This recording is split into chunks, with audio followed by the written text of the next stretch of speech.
First, though, Beijing says that accusations Chinese hackers are suspected of accessing the personal data of at least 4 million current and former American government workers are irresponsible.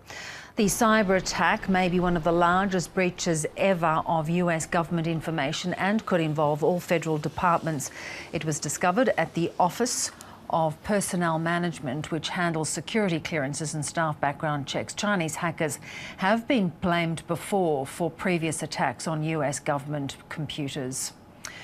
Joseph Fitsanakis is an assistant professor of political science in the Intelligence and National Security Studies program at Coastal Carolina University. He's also the senior editor at intelNews, a publication specialising in espionage and intelligence. So, Joseph, really great to talk to you tonight. Before we talk about who might have been responsible, does this amount to possibly the biggest breach that you've ever heard of? Absolutely, there's no question. When it comes to government data, it must be the largest breach in the history of at least the known history of cyber espionage in the world. What kind of information did they get access to? It's very basic information, but if you collate it with information acquired from other sources, you can get a lot of very useful data about the structure of the United States government. The most interesting aspect from a cyber espionage perspective would be the lists of Americans that have applied for access to classified information. And this could be millions of people.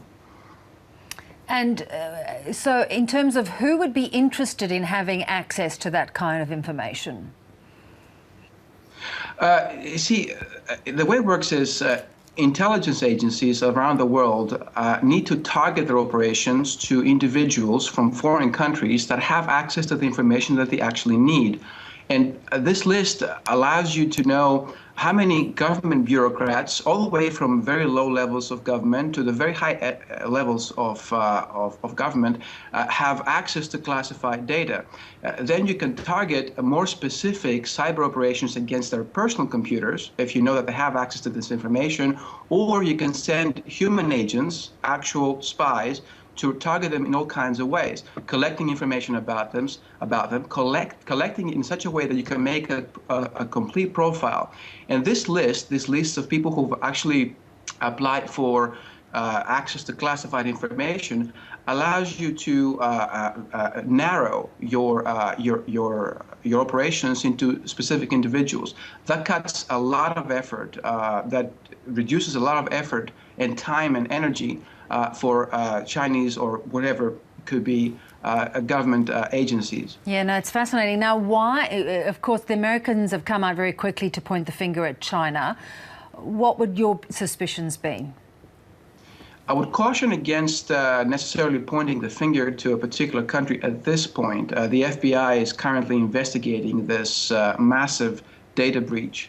There is also, I think, a recognition on the part of many American intelligence agencies and counterintelligence agencies that the Chinese are doing what they're supposed to do. I mean, at this point, I would say that militarily speaking, directing an attack against the United States would be a very outlandish idea. The only possible solution, the outcome of this is that you would lose, so that countries like China, Russia, etc., are doing what makes sense that they would do, trying basically to catch up to the United States in areas where they are more competent, and the cyber area is one of them. Absolutely, and the kind of information is key in this particular area, I would imagine. Do you think too it's that sense that they're proving the vulnerability of these systems as well?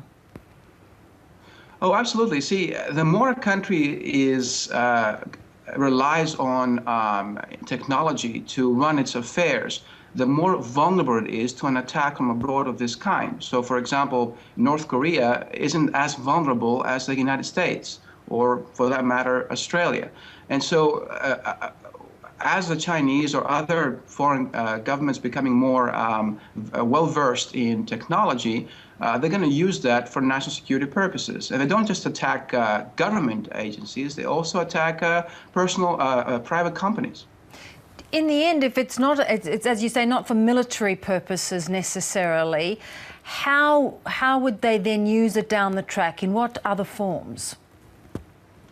Well, I mean, with a data breach of that magnitude, it's probably going to take quite a bit of time for whoever stole the information to make sense of it. So we're talking 5, 6, 7 years down the road. Size here is very important. We don't know, let's say it's the Chinese, we don't know how big the Chinese intelligence agencies are. We have no clue. It could be millions of people.